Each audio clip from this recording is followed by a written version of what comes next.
सच्ची गीता सार इस कार्यक्रम में आप सभी का स्वागत है। गीता को श्रीमद् भगवद गीता कहा जाता है, एक ऐसा धर्म ग्रंथ जो सिर्फ धर्म विशेष के लिए नहीं मगर सभी के लिए है।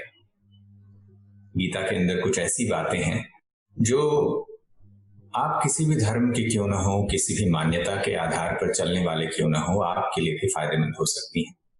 और इसी बात को ध्यान में रखते हुए गीता का अध्ययन बहुतों ने किया है। गीता एक ऐसा ग्रंथ है जिसे बहुत सारे ट्रांसलेशंस देखने को मिलते हैं और ट्रांसलेशंस के साथ साथ गीता पर अनेकों लोगों ने अनेक कमेंट्रीज लिखी हैं। जब गीता के एक ही महावाक्य को अनेकों लोग अनेकों तरीके से समझ सकते हैं तो उसके वास्तविक अर्थ को समझना कभी कभार मुश्किल भरा महसूस होता है। गीता की सच्चाई को सही तरीके से समझने की हमारी छोटी सी कोशिश, अगर हमारे मन में कोई प्रश्न है तो उन प्रश्नों को किनसे पूछा जाए, बिना पूछे भी उसका समाधान कहीं मिल सकता है क्या, इस कोशिश को हम यहाँ पर उत्तर देने की कोशिश कर रहे हैं। आइए आज के इस एपिसोड में हम कुछ नई बातों पर चर्चा करते हैं। गीता में एक जगह यह कहा जाता है जहां पर भगवान कहते हैं कि मुझे न देवता जानते हैं न ऋषि मुनि जानते हैं। जब ये कहा जाता है तो प्रश्न उठता है कि आखिर जब देवता और ऋषि मुनि ही नहीं जान सकते तो फिर हम परमात्मा को कैसे जान पाएंगे? परमात्मा कौन है, उसका वास्तविक स्वरूप क्या है, ये समझना वास्तविकता में बहुत ही मुश्किल नजर आता है। मगर क्या ये मुश्किल है, क्या ये आसान है, इस पर आज का चिंतन है। आइए परमात्मा के सही स्वरूप को जानने की कोशिश करते हैं और गीता इसके बारे में क्या कहती है। हमारे बीच हमारे पहले गीता एक्सपर्ट डॉक्टर पुष्पा पांडे जी हैं, जो पेशे से गायनेकोलॉजिस्ट हैं और हमारे साथ जबलपुर मध्य प्रदेश से जुड़ रही हैं। गीता पर इनका विशेष अध्ययन इनको एक ऑथर भी बनाता है, जो गीता के विषय में इन्होंने अपनी गहराई से समझने की कोशिश की है और वो हमारे साथ इन्हीं बातों को साझा करेंगे। डॉक्टर पुष्पा पांडे जी, आपका स्वागत है। तो बहुत ही सुंदर बात आपने पूछी है कि जब हम श्रीमद् भगवद गीता पढ़ते हैं तो वो सुनाने वाला कौन है।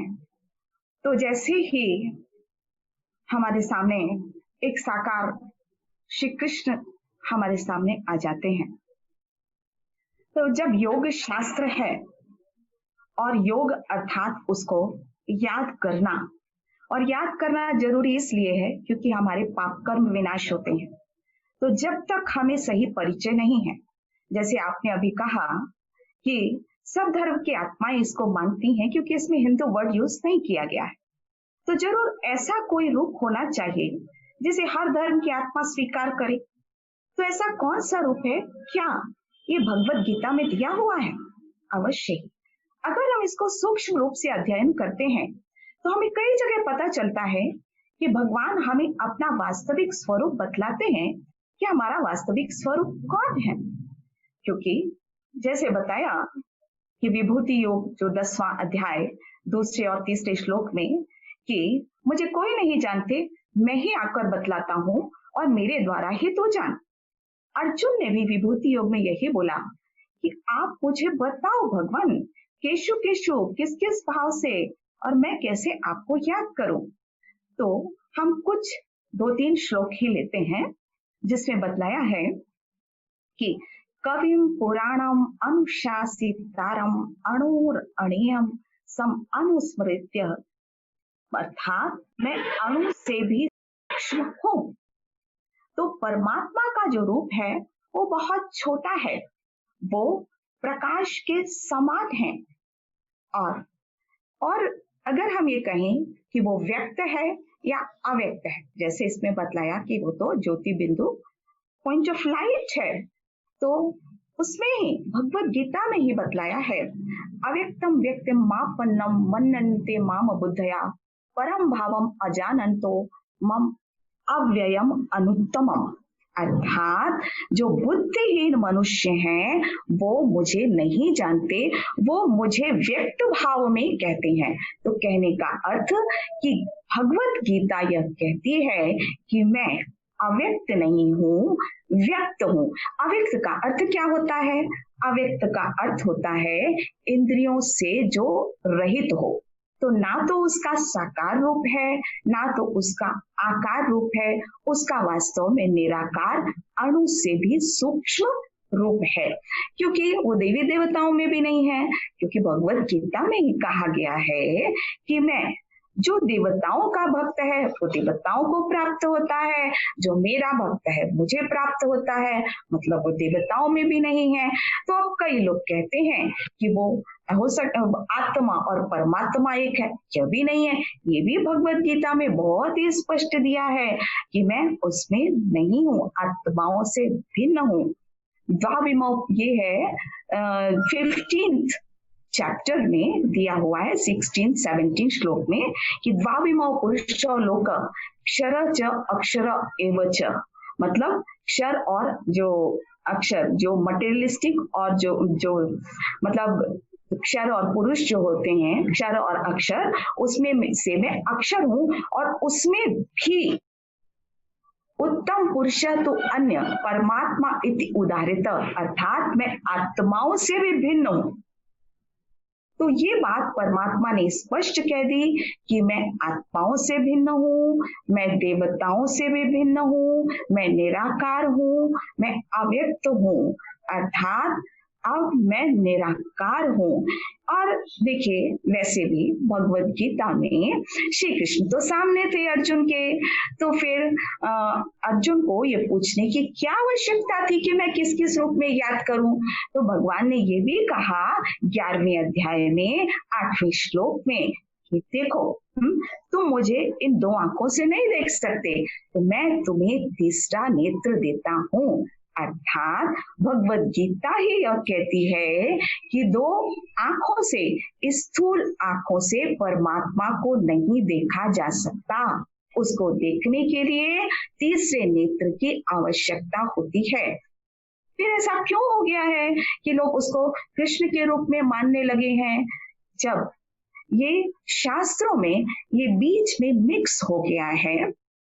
जैसे जब वैष्णव संप्रदाय वालों ने उसका जो निराकार का नाम हटाकर साकार नाम रख दिया, क्योंकि अब परमात्मा को याद करने के लिए या किसी को भी याद करने के लिए हमें नाम भी चाहिए, रूप भी चाहिए, भाई उसका स्थान चाहिए। तो भगवत गीता में भी परमात्मा ने ये बताया है कि मैं महेश्वर हूँ, परमेश्वर हूँ, सहद हूँ, अर्थात विश्व कल्याणकारी हूँ। उसमें परमात्मा ने कभी नहीं कहा कि मैं कृष्ण हूं, क्योंकि फर्स्ट पर्सन में जितने भी श्लोक भगवान ने कहे, क्योंकि गीता भगवान वाच गाई हुई है, तो उसमें फर्स्ट पर्सन में जितने भी श्लोक हैं उसमें कभी भी नहीं कहा कि मैं कृष्ण बोल रहा हूं, क्योंकि कृष्ण का अर्थ तो काला होता है, तो परमात्मा काला नहीं है। क्योंकि गीता में ही 8वें नंबर के 9वें श्लोक में दिया है कि मैं आदित्य वर्णम, अर्थात आदित्य वर्ण हूँ, सूर्य के प्रकाश की जैसे लालिमा होती है वैसे होता है। तो परमात्मा ने अपना स्वरूप भी स्पष्ट किया और अपना नाम भी स्पष्ट किया कि मुझे ऐसा मत समझना कि मैं स्थूल रूप में कृष्ण के रूप में हूँ, ये तो मेरा गुणवाचक नाम है, क्योंकि मैं गुणों का सागर हूँ, तो इसलिए मुझे डिफरेंट नाम दिए हुए हैं। वैसे भी और भी जो नाम हैं परमात्मा के, वो सारे कर्तव्यवाचक हैं। जैसे उनको केशव कहा जाता, केशव का अर्थ होता है जो ब्रह्मा, विष्णु, शंकर का भी रचयिता है। तो ये तो हमें स्पष्ट हो गया कि परमात्मा का नाम कृष्ण गुणवाचक है और बाकी उन्हें ईश्वर, परमेश्वर, महेश्वर ये सब कहा गया, तो वास्तव में वो शिव ही कहा जाएगा। शिव का अर्थ होता है कल्याणकारी। तो जब वैष्णव संप्रदाय उन लोगों का इस शास्त्र में उन लोगों ने जब चेंज किया, तब वास्तव में नाम बदल गया। क्योंकि देखिए जब महाभारत के भीष्म पर्व से गीता लिखी हुई है 25 से 42 अध्याय तक, तो उसके बाद ही 43rd अध्याय में लिखा है कि भगवत गीता में 745 श्लोक है। अब 45 श्लोक कहाँ गए? हो सकता है वो 45 श्लोक इधर के उधर हो गए हों, तो परमात्मा का जो निराकार का, वर्ल्ड बेनिफिक्टर का, विश्व कल्याणकारी का नाम गायब कर दिया हो। इसीलिए लोगों के मन में जो अवधारणा हो गई है कि कोई स्थूल है, जबकि भगवान ने कभी नहीं कहा। सिर्फ 12th चैप्टर में थोड़ा सा ये आता है, तो उसमें बहुत सारे गीता जो ओरिजिनल थी उसमें बहुत सारा मिश्रण हो गया है, इसलिए लोगों को कंफ्यूजन हो गया है। नहीं तो भगवान क्यों कहते, क्योंकि कृष्ण तो साकार में सामने थे, थर्ड आई देने की क्या जरूरत थी। अब ये तो हमें नाम रूप पता चला। अब तीसरी बात, अब हम कैसे उसको याद करें, कोई स्थान भी तो चाहिए ना। तो स्थान परमात्मा ने खुद भगवद गीता में कहा हुआ है, न तद भासते सूर्यो न शशांको न पावका यद गत्वा न निवर्तन्ते तद धाम परमम मम। अर्थात परम धाम मेरा रहने का स्थान है। तो परम धाम में कोई स्थूल तो जा नहीं सकता साकार शरीर के साथ, तो वो वहां पर निराकार रूप में परमात्मा रहते हैं। परमात्मा वास्तव में कण कण में व्याप्त नहीं है, कण कण में व्याप्त होते तो फिर कैसे कहते कि मैं परम धाम में रहता हूँ। मतलब कितना स्पष्ट है कि परमात्मा पॉइंट ऑफ लाइट है कि ज्योतिषा मापी तद ज्योति तमसा परम उच्चते, अंधकार को प्रकाश में करने वाला वास्तव में ज्योति माफिक परमात्मा, उसका नाम, उसका रहने का स्थान हमें स्पष्ट गीता से भी पता चलता है। अगर हम सूक्ष्मता से अध्ययन करते हैं तो, और ये भी हमें पता चल जाता है कि वो सर्वव्यापी नहीं है। अवश्य कुछ श्लोक हमें सर्वव्यापी की बात कहते हैं, तो जैसे हमने कहा कि वो मिक्स चैरिटी है, विभिन्न प्रकार के संप्रदायों की जो उसमें बात आ गई है, इसलिए थोड़ा सा कंफ्यूजन होता है। लेकिन वास्तविकता तो यही है कि वो सर्वव्यापी नहीं है। तो कहने का अर्थ सार यही है कि परमात्मा स्वयं अपना परिचय देते हैं। दूसरी बात कि परमात्मा ज्योति बिंदु स्वरूप है, उसका नाम विश्व कल्याणकारी शिव है। तीसरी बात, वो गुणों का सागर है। परम धाम उसका रहने का स्थान है।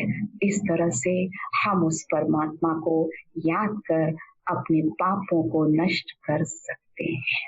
अच्छा, ओम शांति। आपने बहुत सुंदर तरीके से बताया कि परमात्मा जो है, जैसा है, उसके सही स्वरूप को जाने बगैर उसे याद करना मुश्किल है।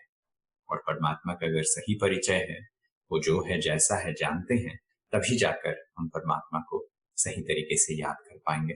अब बात उठती है कि परमात्मा के बारे में जब हम ये कहते हैं कि परमात्मा निराकार है या फिर परमात्मा जन्म मरण में नहीं आते हैं, तो फिर परमात्मा कब आते हैं, कैसे आते हैं?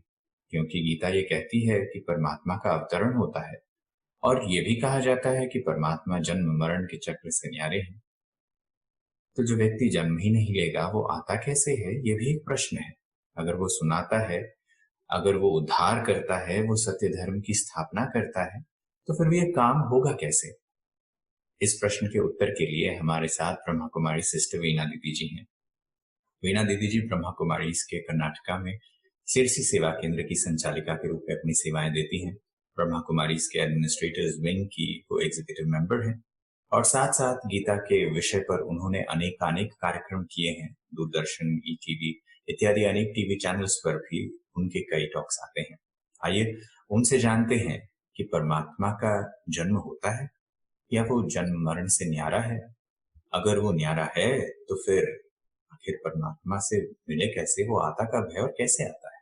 बहुत बहुत धन्यवाद कि परमात्मा के अवतरण के बारे में बोलना ये हम सबका सौभाग्य है, क्योंकि मनुष्य दुनिया में कईयों की बर्थडेज मनाते हैं, लेकिन परमात्मा भी इस धरा पर आते हैं। इसकी एक अच्छी सबूत है श्रीमद् भगवद गीता। भगवान इस धरा पर आता हूँ ये प्रॉमिस भी किए हैं, और भगवान आए थे इसका भी वो प्रूफ है कि भगवान आए थे, इसलिए भगवान ने गीता सुनाई थी। गीता एक कन्वर्सेशन है, बातचीत है। बातचीत करने के लिए अगर हम लोग भी अभी डिजिटल वर्ल्ड से जुड़े हैं तो भी हम आमने सामने हो गए हैं कुछ माध्यम से।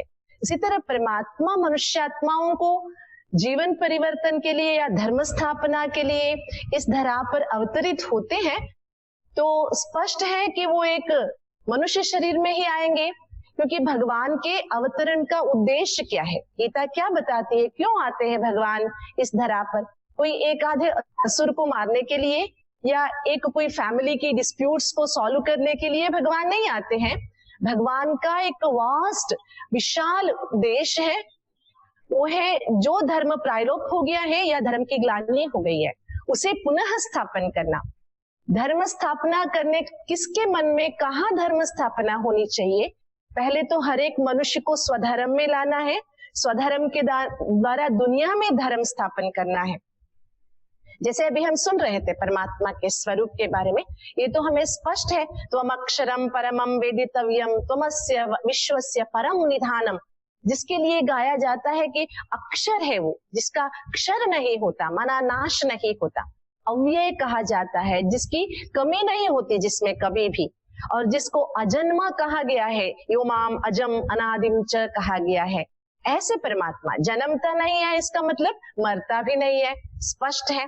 और गीता में भगवान ने बार बार ये कहा है, कभी ये नहीं कहा कि मैं मातृगर्भ में प्रवेश करके आता हूं।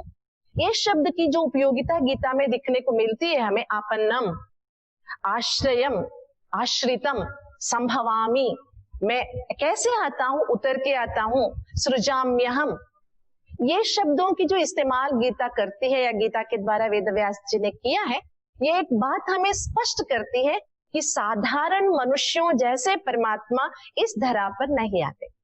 क्योंकि अगर साधारण मनुष्यों जैसे जन्म मरण में आ जाते हैं तो जातस्य ही ध्रुवो मृत्यु ध्रुवम जन्म मृतस्य च, जन्म लेने के बाद शरीर छोड़ना है, शरीर छोड़ने के बाद जन्म लेना है, ये तो निरंतर क्रिया हो गई, इससे वो छूट नहीं सकता। लेकिन वो कहता है न करोति न लिप्यति, मैं करूंगा भी नहीं, लिपायमान भी नहीं होगा। तो इससे ये बात स्पष्ट है कि आम जनता या हम आप जैसे मनुष्य रूप में परमात्मा मातृ गर्भ का आधार लेके जन्म नहीं लेते। तो कैसे आते हैं इसकी भी स्पष्टता गीता के द्वारा हमें प्राप्त है कि अवजानन्ति माम मूढ़ा मानुषीम तनुआश्रितम, मैं एक मनुष्य शरीर का आधार लेके आता हूं, लेकिन जो मूढ़मती मानव है वो मुझे नहीं जानते। और दूसरा अभी जो हमने सुना कि अव्यक्तम व्यक्तिम आपन्नम, मैं अव्यक्त हूं, व्यक्ति का आधार लेके आता हूं। इन बातों से हमें ये स्पष्टता जरूर मिलती है कि परमात्मा व्यक्त रूप में व्यक्ति के आधार लेके, वो भी मानुषीम तनुमाश्रितम, मनुष्य शरीर का आधार लेके आते हैं। हमारे यहाँ बहुत सारे दशावतार, इसकी बातें भी हमने इसी चिंतन माला में सुनी है। लेकिन मनुष्य परमात्मा का अवतरण का उद्देश्य क्या है?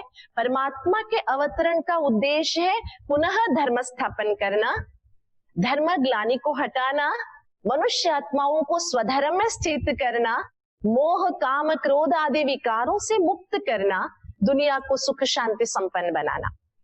तो मतलब यहाँ पर भगवान का उद्देश्य है ट्रांसफॉर्मेशन, है ना। तो the only way to transform is education. किसी को बदलने का एक ही तरीका है, वो शिक्षा देना, है ना। सा विद्या या विमुक्तये कहा गया है, जिसके पास विद्या है वो सबसे मुक्त हो जाता है।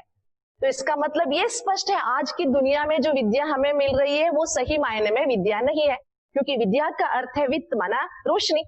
भगवान इस धरा पर आते हैं मनुष्य आत्माओं के मन को, बुद्धि को परिवर्तन करने, संस्कारों में परिवर्तन लाने। तो किस शरीर में आना होगा? कच्छ मच्छ कूर्मावतार मत्स्यावतार में आएंगे तो क्या मनुष्य आत्माओं के परिवर्तन हो सकेगा? नहीं ना। मनुष्य आत्माओं को बदलने के लिए, मनुष्य भाषा में समझाने के लिए मनुष्य का ही शरीर आधार लेना होगा, ये वास्तविकता है।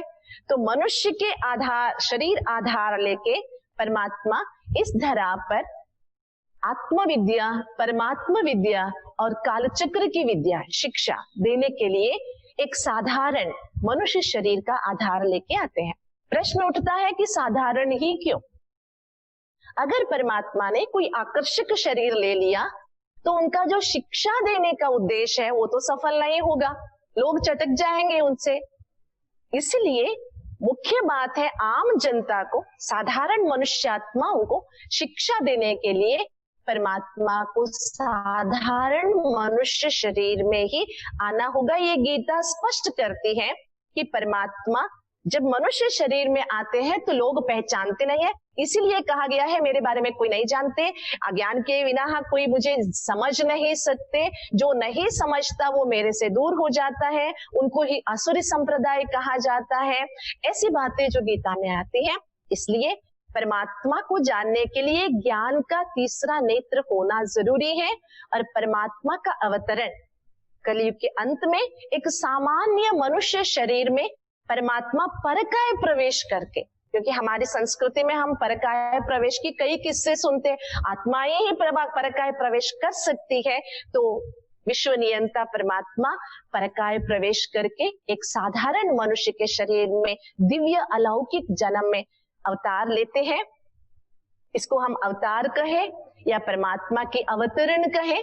इसलिए बहुत हर्ष की बात यह है, जो परम ज्योति स्वरूप है, प्रकाश स्वरूप है परमात्मा, जन्मा जन्म मरण रहित परमात्मा, हमारे जैसे आम जन्म नहीं लेते, किसी की कोई भी योनि में जन्म नहीं लेते। परमात्मा सीधा ही एक अनुभवी शरीर में अलौकिक दिव्य जन्म लेके इस धरा पर अवतरित होते हैं। लेकिन उनको जानने के लिए हम सबको अपने ज्ञान की आंख खोलना पड़ेगा। जब तक रोशनी नहीं करते, भगवान के सामने दिया नहीं जलाते, हाथ नहीं जोड़ते हैं, एक संप्रदाय है हमारी संस्कृति में, क्योंकि जब तक आत्मा की ज्योति नहीं जगती है तो परमात्मा को हम देख नहीं सकते। इसलिए जब हमारे अंदर की दिव्यता को हम पहचानेंगे, तब ही दिव्य अलौकिक जन्म को भी हम पहचान सकेंगे। Om Shanti.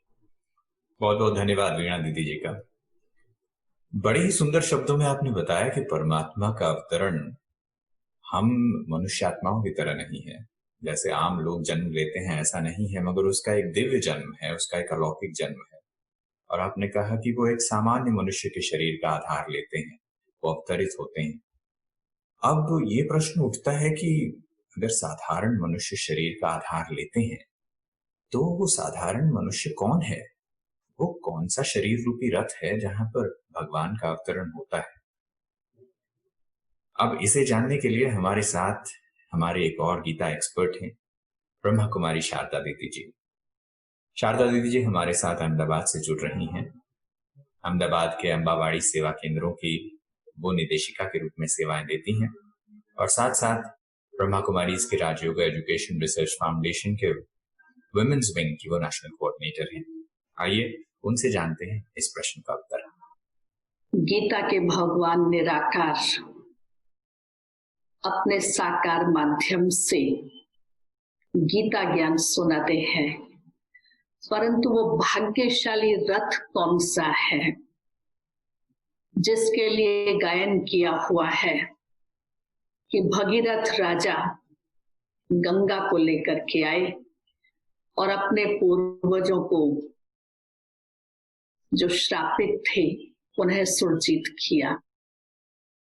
God descends once for all, और एक गीत भी है, छोड़ भी दे आकाश सिंहासन, इस धरती पर आ जा रे, फिर से गीता ज्ञान सुना जा रे, रूप बदल कर आ जा रे। तो ये तो स्पष्ट है कि वो कोई सजे हुए रूप में नहीं आते, या भगवान सजे हुए रूप में आकर गीता का ज्ञान नहीं सुनाते। बहुत ही साधारण अनुभवी तन में आते हैं। और वो अनुभवी तन कौन सा है, कौन सा ऐसा रथ है जिसमें परमात्मा आते हैं? तो वो राजा भागीरथ, अर्थात वो भाग्यशाली रथ जिसको स्वयं परमात्मा ने अपना माध्यम बनाया है। और वो माध्यम कौन सा है? गीता के ही चैप्टर 3 में कहा है कि प्रजापिता ब्रह्मा ने कल्प के आदि में यज्ञ सहित प्रजा को रचा। प्रश्न उठता है कि प्रजा कोई सूक्ष्म वतन में नहीं रची जाएगी, प्रजा इस साकार सृष्टि पे ही होगी। और प्रजापिता ब्रह्मा को सृष्टि का रचयिता कहा जाता है। तो आखिर भी प्रजापिता ब्रह्मा है कौन? तो गीता में ही फिर और है कि जिसने प्रजा के मूल उद्गम परमपिता परमात्मा को अपना शरीर माध्यम के रूप में दिया है। तो वो ऐसा कौन सा माध्यम है, ऐसा कौन सा आधार है जिसके द्वारा परमात्मा ने उसके तन में प्रवेश किया। और फिर भगवान कहते हैं मेरा जन्म दिव्य और अलौकिक है। तो जब गीता में अर्जुन ने भगवान से पूछा कि आप हमारी तरह आते हैं, तो उत्तर मिला, मैं विनाश रहित, पुनर्जन्म रहित प्रकृति को अपना आधार बनाकर उसको अपने अधीन करके फिर प्रवेश करता हूं। तो सिद्ध होता है कि वो एक साधारण मनुष्य तन है जिसमें स्वयं निराकार परमपिता परमात्मा शिव प्रवेश करते हैं। ब्रह्मा के हम जहां भी यादगार देखते हैं, ब्रह्मा का कहीं बचपन, उसके माता पिता नहीं दिखाए हैं। ब्रह्मा को सदैव वृद्ध दिखाया गया है। तो वो अनुभवी बुजुर्ग साधारण तन है जिस तन में स्वयं निराकार परमात्मा ने प्रवेश किया और उसका कर्तव्यवाचक नाम ब्रह्मा रखा है। ब्रह्मा वो जन्म से नहीं है, लेकिन कर्तव्य के आधार पर उसको ब्रह्मा कहा और उस ब्रह्मा के द्वारा ब्राह्मणों की रचना की, जिन ब्राह्मणों को द्विज कहा जाता है। द्विज अर्थात दूसरा जन्म। तो ब्राह्मण कर्म के जन्म के ब्राह्मण नहीं, लेकिन वो कर्म के ब्राह्मण है, क्योंकि ब्रह्मा मुख वंशावली है। तो स्वयं निराकार परमात्मा ने उस साधारण तन के द्वारा, जिसको उन्होंने कर्तव्यवाचक नाम दिया प्रजापिता ब्रह्मा, उनके द्वारा गीता का ज्ञान सुनाया। उसके साथ दूसरा भी एक भक्ति के अंदर भजन करते, श्री कृष्ण गोविंद हरे मुरारी, हे नाथ नारायण वासुदेवा। ब्रह्मा सो विष्णु, विष्णु सो ब्रह्मा। विष्णु का साकार रूप श्री लक्ष्मी श्री नारायण, उनका बचपन श्री राधे श्री कृष्ण। सो कृष्ण की आत्मा, सो ब्रह्मा की आत्मा, जो अपने पूरे 84 जन्म पूर्ण करती है और उसी तन को परमात्मा अपना माध्यम बनाते और उसका ही नाम प्रजापिता ब्रह्मा रखते। हम जितने देवी देवताओं को देखते हैं, किसी को भी दाढ़ी मूछ नहीं है, सिर्फ एक प्रजापिता ब्रह्मा को ही दाढ़ी मूछ दिखाते हैं, क्योंकि वो इसी साकार सृष्टि के हैं। क्योंकि सृष्टि की रचना स्वयं ब्रह्मा ने, लेकिन उस ब्रह्मा के द्वारा निराकार परमात्मा शिव ने की, और ब्रह्मा द्वारा जो मुख वंशावली रची, उन ब्राह्मणों को कहा गया ब्रह्मा कुमार और ब्रह्मा कुमारी। तो परमात्मा ने जिस भाग्यशाली शरीर रूपी रथ को अपना माध्यम बनाया, वो है भागीरथ। इसलिए वो राजा भागीरथ जो कहा गया है, वो भाग्यशाली रथ होने के नाते भागीरथ हुआ। और ये भागीरथ प्रजापिता ब्रह्मा ज्ञान सागर को इस सृष्टि पर लाए और ज्ञान गंगा बहा करके जो सारी मनुष्य सृष्टि धीरे धीरे करती हुई अनेक प्रकार की परिस्थितियों से गुजरती रही है, उस गुजरती हुई परिस्थितियों में जो जो दवा करते गए, मर्ज बढ़ता गया। समय प्रति समय इस धरा पर विभिन्न प्रकार की धाराओं ने कुछ अपनी रीति से ईश्वरीय संदेश देने के लिए परिस्थितियों को सुधारने में अपने दिशाएं दी, निर्देश दिए, अपनी बातें सुनाई। परंतु जो जो दवा करते गए, मर्ज बढ़ता गया। आखिर स्वयं भगवान को इस धरा पर अवतरित होना पड़ता है और वो अपने साधारण माध्यम को, जिसको प्रजापिता ब्रह्मा कर्तव्यवाचक नाम दिया, उस द्वारा उन्होंने गीता का ज्ञान सुना करके फिर से सर्व मनुष्य आत्माओं की गति और सदगति की है। ओम शांति। बहुत बहुत धन्यवाद शारदा देवी जी का। बड़े ही सरल शब्दों में आपने कहा कि गीता के निराकार भगवान को साकार में आना पड़ता है तो वो एक सामान्य मनुष्य तन का आधार तो लेते हैं, बट वो सामान्य मनुष्य तन है किसका, उसका नाम क्या है, ये बहुत ही रोचक बात थी जो हम अक्सर नहीं समझ पाते या नहीं सुन पाते। बातों बातों में ये भी पता चल गया है कि चलो अगर परमात्मा निराकार हैं और वो साकार में आते हैं तो उनके सही स्वरूप को जानकर उन्हें याद करने की आवश्यकता है। अब इस बात को आगे बढ़ाते हैं कि गीता के भगवान के बारे में जो एक चीज कही गई है वो ये है कि गीता में भगवान अर्जुन को सुना रहे हैं। अब ये बड़ा ही अजीब सी बात लगती है कि गीता में सिर्फ अर्जुन को सुनाया जा रहा है, तो क्या सिर्फ अर्जुन अकेला ही सुन रहा है? क्या पूरी गीता सिर्फ एक अर्जुन के लिए कही गई?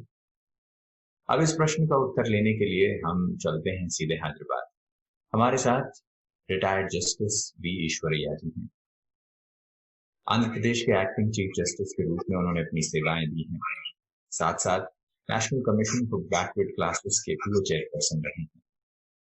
एक बहुत ही बड़े न्यायमूर्ति होने के साथ साथ, एक विज्ञाबद्ध होने के साथ साथ गीता की आध्यात्मिक पहुंच भी वो रखते हैं। आइए उनसे जानते हैं क्या वास्तविकता में सिर्फ एक अर्जुन के लिए गीता गाई गई थी? अभी भगवान कौन है, डॉक्टर पुष्पा पांडे ने भगवान का परिचय उन्हें एक ये फिजिकल नहीं है, एक इनविजिबल पॉइंट ऑफ लाइट है, वो आध्यात्मिक है, नॉन मटेरियल है और इमेटेरियल है, मगर ये फिजिकल आकार वाला भगवान नहीं है, डॉक्टर पुष्पा पांडे जी ने बोला। फिर सिस्टर वीना जी ने भी बोला, और ये अलौकिक है, ये लौकिक नहीं है। और सिस्टर शारदा जी ने बोला बड़े भगवान ने नॉन मटेरियल है, अलौकिक है, मगर उन्हें एक दिव्य जन्म लेकर, एक प्रकृति का आधार लेकर इन्हें भगवान ने आया है। वो कौन सा टाइम है? और ये भी सिस्टर शारदा जी ने बोला। और मुझे ये प्रश्न पूछा गया है, अगर वो भगवान युद्धि के मैदान में क्या एक अकेला अर्जुन को सुनाया था? और ये बात सच है। अगर ये तीनों जो बहना का सारांश है, अगर वो ये लौकिक आदमी नहीं हो सकता, एक अलौकिक दिव्य स्वरूप है, मगर एक प्रकृति के आधार लेके अगर आया। अगर भगवत गीता के अनुसार अगर एक कृष्ण ने अगर अर्जुन को बताया, कौन देखा था अगर को अपने युद्ध के मैदान में क्या हो रहा किसको भी पता नहीं रहा था, मगर संजय ने धृतराष्ट्र को बताया दिव्य दृष्टि से। और संजय धृतराष्ट्र अंधा थे, संजय का ने एक दिव्य दृष्टि था, मगर अभी जो जूम ऐप से आज दूरदर्शन आया, वो दिनों में तो दूरदर्शन जूम ऐप नहीं था और दिव्य दृष्टि सब अपने युद्ध के मैदान में सबके पास नहीं था। तो फिर कौन देखा, कौन सुना, सही क्या बात है, ये किसको भी पता नहीं है। देयरफॉर अपने जो एक अर्जुन का उद्धार हुआ, पूरा विश्व में विश्व कल्याण की करने के वास्ते भगवान ने आया। ये चीज एक सिलसिला एक बहना से अगर एक कनेक्ट करे तो ये एक अर्जुन ने, एक कृष्ण ने अर्जुन को नहीं सुनाया था। अगर वो भी कितना कॉन्फ्लिक्ट है, इसके पहले अर्जुन ने कितने बार अपने कौरवों को हराया था, फिर उसकी मोह कैसा पैदा हुआ, और मोह दूर करने के वास्ते जो वो दिखाने वाले चीज नहीं था, एक अंदर में एक मोह, एक काम, एक ये रहता, वो दूर करने के वास्ते ये वो गीता सुनाया गया, ऐसा लिखा हुआ है। मगर वो लिखने से वो श्री कृष्ण को अर्जुन को उपदेश देने का वो समय नहीं था और जरूरत भी नहीं था। क्योंकि अगर गीता माना जो सत्यम शिवम सुंदरम, अब सबसे को Gita is a solution for all the problems. जो गीता ज्ञान है तो सब में उसके जो पंच विकारों को और वो अपने दूर कर सकते हैं, एक आध्यात्मिक जीवन जी सकते हैं। और ये गीता भगवानो वाचा मगर श्री कृष्ण वाचा नहीं है। अगर इससे सिद्ध होता है कि ये कोई भी लिखा गया पुस्तक है मगर भगवानो वाचा नहीं है, उसमें भी थोड़ा सच है मगर सच क्या है भगवान ही बता सकता। मगर कोई भी कृष्ण अगर बताए सो बात सिद्ध नहीं होता है। अगर वो भी द्वापर के बाद कलयुग नहीं आता और द्वापर के बाद त्रेता आना था, सतयुग आना था, किसका उद्धार नहीं हुआ। और वो अर्जुन भी पांडव भी गल गए। और भगवान अपने अगर ये निराकार है, ये एटर्नल है, अमर अजर अविनाशी है, तो कृष्ण अपने शरीर छोड़ दिया, पूरी जो युद्ध की सब छोड़ दिया। पर कौन सा युद्ध है अभी जो हो रहा है पूरा विश्व में युद्ध? अब देख रहा था कोविड-19 कौन सृष्टि किया है, कैसा वो दिखने वाले नहीं है। और पूरा जो लॉकडाउन हो गया, लॉकडाउन में कितने लोग ब्रह्मा कुमारी से एंजॉय कर रहा भगवान के साथ जोड़ के, मगर लोग ऊपर छत के ऊपर कूद के मर जा रहा, अपने आत्महत्या कर ले रहा और क्या करना पता नहीं है। वो क्या अपने ये पूरा किसको भी कोई भी देश वाले को, राष्ट्र वाले को इसका हल कुछ भी पता नहीं है। मगर जो मैं थोड़ा बहुत अपने जो ब्रह्म कुमारी इसका ज्ञान जो दिए सो जैसा अभी पूरा सच दिखता, जो ज्ञान भगवानों वाच जो अपने 84 ईयर्स से 84 ईयर्स जो बता रहा था, ये पूरा बताया गया है। मगर एंजॉय कर रहा अपने जो भगवान के बच्चे जो है। मगर ये परिवर्तन पूरा विश्व परिवर्तन होके, विश्व का प्रक्षालन होके नया दुनिया बनाने के वास्ते, सत्य धर्म स्थापन करने के वास्ते, ये परमपिता परमात्मा परमधाम वासी निराकार एक साकार रूप में आके यही सच्चा ज्ञान करोड़ों लोग सुन रहा है, परिवर्तन हो रहा है, पावन बन रहा है, एक अपने युग का परिवर्तन हो रहा है, यही समय है। मगर वो कृष्ण एक अर्जुन को दिए सो बात नहीं है। बहुत बहुत धन्यवाद जस्टिस ईश्वरैया जी का। आपने बड़े अच्छे शब्दों में कहा कि वास्तविकता में देखा जाए तो क्या सिर्फ एक अर्जुन के लिए इतना सब कुछ कहा गया? अगर सिर्फ एक अर्जुन के लिए ही बताया गया तो किसने देखा कि सिर्फ एक अर्जुन ने ही सुना? और फिर आपने ये भी बहुत खूबी से बताया कि संजय ने दिव्य दृष्टि से धृतराष्ट्र को सुनाया। और आज के सामयिक हिसाब से जहां हम देखते हैं कि आज का समय जो हम टेक्नोलॉजिकल एडवांसमेंट में देखते हैं, यहाँ पर हम अनेक विज्ञान के साधनों से एक दूसरे से मुखातिब हो सकते हैं। क्या उस समय पर भी ऐसी व्यवस्था थी? युद्ध के मैदान में खड़े होकर भी जब कृष्ण अर्जुन को सुना रहे हैं ऐसा हम मानते हैं, तो दूसरे लोग कहीं दूर बैठकर देख सकते थे? ये बड़ा ही रोचक प्रश्न है और इसके भी सोचने वाले विचार आपने हमारे मन में डाले हैं। अब मैं वापस लौटता हूं उस प्रश्न की तरफ जहां पर निराकार भगवान के अवतरण के बारे में बताया गया है। शारदा दीदी जी कह रहे थे कि परमात्मा एक साधारण मनुष्य तन में आते हैं, उनका नाम वो ब्रह्मा रखते हैं। अब क्या गीता में ब्रह्मा द्वारा स्थापना के बारे में कुछ उल्लेख मिलता है या नहीं? क्या ब्रह्मा के बारे में कुछ ऐसी बातें लिखी गई हैं जहां पर हम समझ सके कि हाँ, परमात्मा ब्रह्मा का आधार लेते हैं, ब्रह्मा द्वारा स्थापना करवाते हैं? इस प्रश्न के उत्तर के लिए हम आपको ले चलते हैं सीधे गुलबर्गा कर्नाटक, जहां पर ब्रह्मा कुमारी के गुलबर्गा जोन के निदेशक के रूप में सेवाएं दे रहे हैं ब्रह्मा कुमार प्रेम भाई जी हमारे साथ जुड़ेंगे। संस्कृत के जाने माने प्राध्यापक हैं और साथ साथ ब्रह्मा कुमारी के सेवाओं में 50 से भी अधिक वर्षों का गहन अनुभव उनके पास है। तो आइए जानते हैं उनसे कि क्या ब्रह्मा के द्वारा स्थापना का उल्लेख गीता में कहीं मिलता है? परमात्मा को इस धरा पर क्यों आना पड़ता है, इसका उत्तर पाने के लिए हम थोड़ा सा विश्व इतिहास की ओर दृष्टि डालेंगे। हम ये सब जानते हैं कि यह विश्व 4 भागों में, जैसे हम देखते हैं, सतयुग, त्रेता, द्वापर और कलयुग।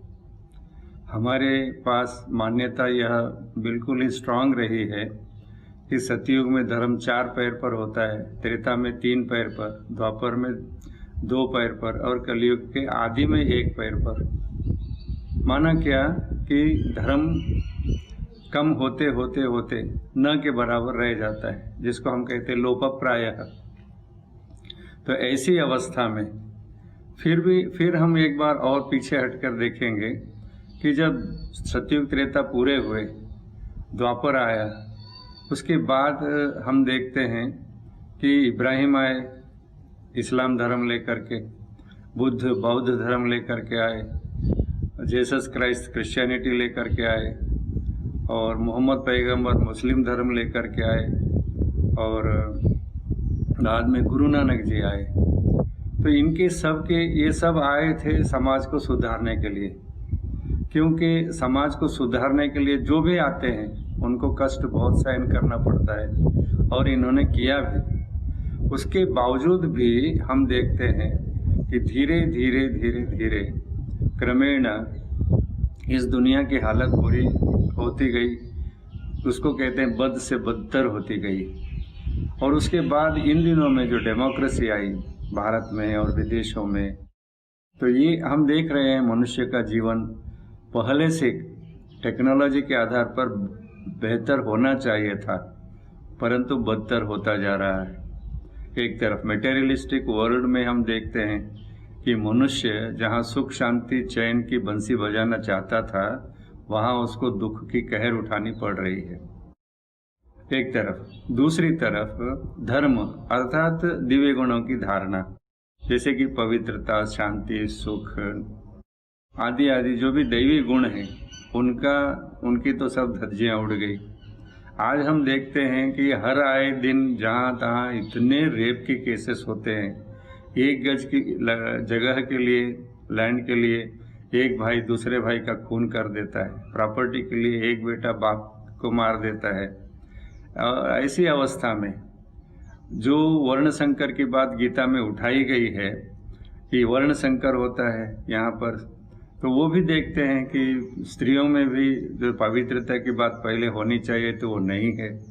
आर्थिक रीति से भी हम देखते हैं कि रिश्वतखोरी, मिलावट आदि इतनी भयंकर है कि उससे वो निकल पाना ऐसे लगता है जैसे संभव नहीं है।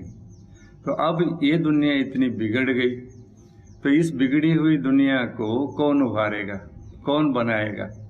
तो गीत कहता है बिगड़ी को बनाने वाला एक वो है। तो वो बिगड़ी को बनाने वाला जो है उसको फिर धरा पर आना पड़ेगा। जैसे उसने गीता में कहा है कि मैं धर्मग्लानि के समय यहाँ आता हूँ। माना जहाँ अधर्म का बोलबाला है, धार्मिक व्यक्तियों के लिए हर आए दिन नई कयामत सामने दिखाई पड़ती है, नई समस्याएं उनके आगे आती हैं। तो अब ऐसे धर्मग्लानि के समय वो कोई भगवान ऊपर आकाशवाणी से या प्रेरणा से कुछ कर नहीं पाता है। जबकि हम देखते हैं किसी व्यक्ति को सुधारने के लिए मेहनत तो करनी पड़ती है। जैसे माँ बाप मेहनत करते हैं बच्चों को सुधारने के लिए, टीचर मेहनत करते हैं विद्यार्थियों को सुधारने के लिए। ऐसे देख रहे हैं सुधारना, पर सुधार हो नहीं पा रहा है। और अनुभव सबको होता है कि ज्यों ज्यों दवा की त्यों त्यों मर्ज बढ़ता गया। अब मर्ज इतना बढ़ गया है कि उसको सिवाय परमपिता परमात्मा के और कोई ठीक नहीं कर सकता। इसीलिए हम ये कह रहे थे कि उस गीता के भगवान को, परमपिता परमात्मा को इस धरा पर आना ही पड़ेगा। और उसने कहा है कि मैं आऊँगा, और कैसे आता है वो भी उसने कहा है कि मैं मनुष्यों का सुधार करने आता हूँ, तो मनुष्यों के ही वेश में आएगा। हम जब छोटे थे तो ये कहा जाता था पता नहीं भगवान किस वेश में आएगा, और वो रात के समय पर कोई दरवेश आ जाता था तो हमारी माताएं उनको गरम गरम रोटी दान में देती थी। पता नहीं ईश्वर हो सकता है, ऐसे समझती थी। तो किस वेश में आएगा? तो आएगा तो मनुष्य के ही वेश में। तो वो फिर कहता है कि मैं मनुष्य के वेश में आता हूँ परंतु जन्म नहीं लेता हूँ, मैं अजन्मा हूँ, अयोनिज हूँ, क्योंकि शरीर होगा तो जन्म कर्म के बंधन में बंधना होगा, तो वो कर्म बंधन से ऊपर है। इसीलिए वो जो परमात्मा है वो खुद कहता है कि मैं साकार मनुष्य का आधार लेता हूँ, मानुषिम तनुम आश्रितम, ऐसे बोलता है कि अथवा व्यक्ति अव्यक्त जो व्यक्ति है वो व्यक्ति का आधार लेता है, या वह प्रजापिता ब्रह्मा का आधार लेता है, लेकर के इस अविनाशी रुद्र गीता ज्ञान यज्ञ की स्थापना करता है और उसके माध्यम से आत्माओं को सुख शांति प्रदान करता है। तो ये ऐसा यज्ञ भगवान खुद आकर के धरा पर स्थापित करते, जिससे सब मनुष्य आत्माओं की मनोकामनाएं पूर्ण होती हैं। इसीलिए सारी मनोकामनाओं को पूर्ण करने के लिए और मनुष्यों के अंदर दैवी गुणों का बीज बोने के लिए, साधारण मनुष्य को देव बनाने के लिए परमात्मा को खुद आना पड़ेगा, और वो खुद आकर के ही इस धरा पर स्वर्ग लाएगा, जहाँ धर्म पुनः एक बार चार पांव पर खड़ा होगा। ऐसी हमारी गहन मान्यता है। धन्यवाद। ओम शांति। बहुत बहुत धन्यवाद प्रेम सिंह भाई जी का। अगर वो मनुष्य तन का आधार लेता है तो वो मनुष्य तन है किसका? अगर उसे ब्रह्मा कहा जाता है तो ब्रह्मा के बारे में गीता क्या कहती है? ये सारी चीजें आज हमने सुनी और समझने की कोशिश की। मन में जो अनेकों विचार उठते हैं उनको सही तरीके से समझने की अगर कोशिश की जाए तो शायद सही समझ इतनी मुश्किल नहीं। मगर फिर भी आप सभी दोस्त पिछले कुछ दिनों से हमारा कार्यक्रम देख रहे हैं, आपके मन में भी कुछ प्रश्न होंगे, कुछ फीडबैक्स होंगे, कोई बातें होंगी जो आप हमारे साथ शेयर करना चाहते होंगे। अगर आपके विचार हैं जो आप हमारे साथ साझा करना चाहते हैं, कुछ प्रश्न हैं जो आप हमसे पूछना चाहते हैं, तो आप हमें व्हाट्सएप कर सकते हैं 9650692053 पर, यानी कि 9650692053 पर आप व्हाट्सएप करें और हम आपके सवालों को भी, आपके फीडबैक्स को भी कार्यक्रम में इंक्लूड करने की कोशिश करेंगे। आज सभी हमारे विशिष्ट अनुभूतियां हमारे साथ दिलाने के लिए इन महान विभूतियों के साथ हम जुड़े, जिन्होंने गीता से जुड़े अनेकों विषयों पर हमारे अनेकों प्रश्नों का समाधान किया। हमारे सभी जुड़ने वाले महानुभावों का मैं तहे दिल से शुक्रिया अदा करता हूँ। फिर सत्य गीता सार के एक अलग एपिसोड में मुलाकात करेंगे। तब तक के लिए नमस्कार। To watch Peace of Mind channel videos on YouTube, subscribe us on youtube.com/tvpeaceofmind. Just a click for a peaceful life.